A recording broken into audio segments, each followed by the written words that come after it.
if Trump does win, he will be very emboldened to do more. And so I do think the Europeans are rightly concerned. I think that this government, the UK government, is rightly concerned. And I'm hoping behind the scenes they're doing quite a bit more to really bolster the defenses, bolster deterrence. Vladimir Putin has been re-elected as Russia's president, and that comes as no surprise. His position seems secure. His main opposition figure, Alexei Navalny, died in a Russian prison last month, and there seems little Navalny's successors can do to take on Russia's seemingly all-powerful leader. So what now for Russia, for Ukraine and for the West? Karin von Hippel is Director General of the Royal United Services Institute, and she joins us now. Good morning. Good morning. Now, we've been talking already this morning about the fact that Putin won this election, that it comes as no surprise. What do you think he's going to do, though, with this new tenure in office? Well, it's quite interesting. The last time he was elected was in 2018 with 77% of the vote. This time it's a little bit over 88%. So maybe in 6 years, when the next election is held, he'll be up to 99%. But I think he is certainly going to consolidate his hold. He's going to try to deal with any opposition figures. I mean, he really has a tight grip on the country.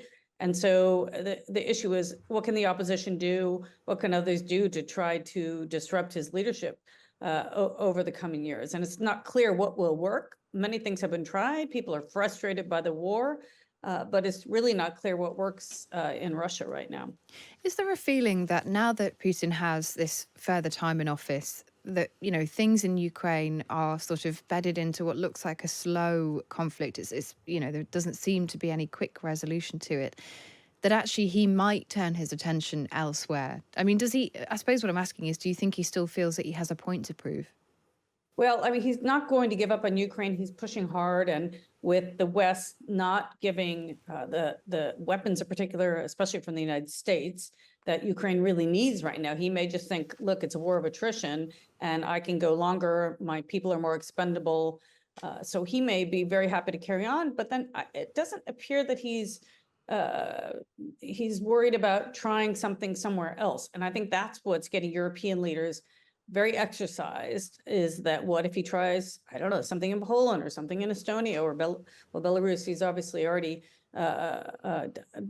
pretty much occupied, but Moldova, there are other places that he may think, let's just test the waters in a few other places and just see how the world reacts. And especially, of course, after the US elections, if Trump does win, he will be very emboldened to do more. And so I do think the Europeans are rightly concerned. I think that this government, the UK government, is rightly concerned, and I'm hoping behind the scenes they're doing quite a bit more to really bolster the defenses, bolster deterrence. Do we have a sense of how President Trump, if he is elected in America, will interact with Putin? Do we have any sense of what that relationship will look like and what it will mean crucially for Ukraine? Look, we can only go by what has happened in the past. Trump is an admirer of Putin. He admires strong leaders. Many people think he was in his pocket. Who knows? We don't know that, but we certainly know that Trump prefers Putin to many other West European leaders, that's for sure. But it's really hard to say with Trump, because Trump really just acts, it's almost like his libido drives him with everything he does. He acts on impulse. He doesn't really know what a strategy is. He doesn't know how to implement a strategy. He does what comes to his head, what he was recently influenced by. So I think it's probably a useless exercise to plan what Trump is definitively going to do if he wins, because we just don't know. And so therefore, it probably makes more sense to plan for various contingencies, but most of them revolving around the US withdrawing even more from its global role. And therefore, what do countries like the UK, the EU, the rest of NATO, what did they do in that instance? I mean, it would, as you say, have huge implications for Europe and for the UK. So what is your message to governments in those areas at the moment when it comes to defence spending? Look, I think that they're already seized of this. The first time when Trump won, people just were so shocked by it. And their muscle memory was so used to working closely with America that when Trump was acting in the ways that we saw, isolationist, cozying up to dictators, spurning his friends, that they didn't know how to deal with it. And they weren't able to come together and come up with an alternative plan. I think this time around, they are aware that this could easily happen. There are enough voices quite loudly talking about this, but also quietly behind the scenes. So I think that governments are seized, so it's hard for me really to say because I don't know behind the scenes, but I do think that they're working quite hard. And I'm glad to see that, because I think even if Biden wins, America is so divided that it just will be hard for America to lead in the ways that people have seen America leading, let's just say in the pre-Trump era, because it'll be hard for them to get anything through Congress. Congress will remain divided in the United States. And so I do think whatever happens in the US election, the rest of the world needs to plan for a retrenchment of the US role and an expansion of other powers like China. So, how do like-minded countries come together to manage that threat? Former Defence Secretary Ben Wallace told Times Radio we need to increase defence spending. He wants 3% of GDP spent on our armed forces, and he wants the Tories to include that in the manifesto.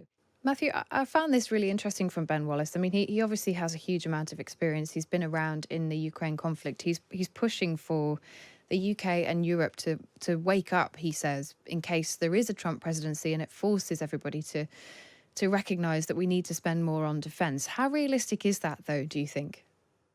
It's necessary. He's absolutely right. It's been a serial disgrace how Europe in particular has free-ridden on the defense spending of the United States, effectively relying on its taxpayers, often but not always blue-collar workers, to defend Europe. There is no strategic autonomy in Europe because we have not spent enough on defense. We've called it the peace dividend, not recognizing that unless one deters adequately the threats that never went away in this world, I'm not just talking about Russia, but the rise of China, and now the chickens are coming home to roost. As you were talking, actually, I went and had a look at defense spending as a proportion of GDP. And I think I'm right in saying during the Second World War, it went up to above 50%. I think in Germany, it was close to 100%. They were spending all of their GDP. If we don't spend now, we'll be spending more, not just in money, but in lives, potentially. So Wallace is right, but do we have the ability, can we overcome the decadence that I'm sorry to say the West has suffered from for too long, and to see with a clear-eyed way the threats that are out there? The threats never went away, and we deluded ourselves after the end of the Cold War that they had and would be for all time. It was Francis Fukuyama. It was a very good essay, by the way, a wonderful short book that was slightly misinterpreted, but the phrase always stayed with people: the end of history. History didn't end, sadly, and it continues today. But Marianne, on that point, do you think the public would support spending more money on defence? Because there's a huge clamour to spend more money on public services, or at least get them working better. Councils, prisons, NHS, we could go on. Where does defence rank, do you think, for most people walking around day to day? Sadly, I think it ranks quite low. Sorry, because the NHS needs so much more money, local authorities need so much more money, so it does rank quite low. But it is terribly important, and it is the job of government to protect the country, and to be responsible for our safety. And so politicians sometimes have to take slightly unpopular decisions to spend more money on defense. I completely agree with Matthew that that's vitally important now. Russia is spending more than 40% of its GDP on defense at the moment, and we are at about 2%. Making more arms, which we very much need, is actually quite good for jobs. So it's quite a boost for the economy. But you're not going to do it just because the opinion polls say you should, but I think you should do it anyway. Any government should be doing it at the moment. Let's just finish. Go on. I was just going to say one very quick point, if I may, forgive me, Stig, is that we need to get our procurement sorted out. A great deal of our expenditure is wasted, and there's a revolving door between the generals who spend the money and the companies that make the armaments. We've got to get rid of that. It's disastrous for the efficiency of our defense spending.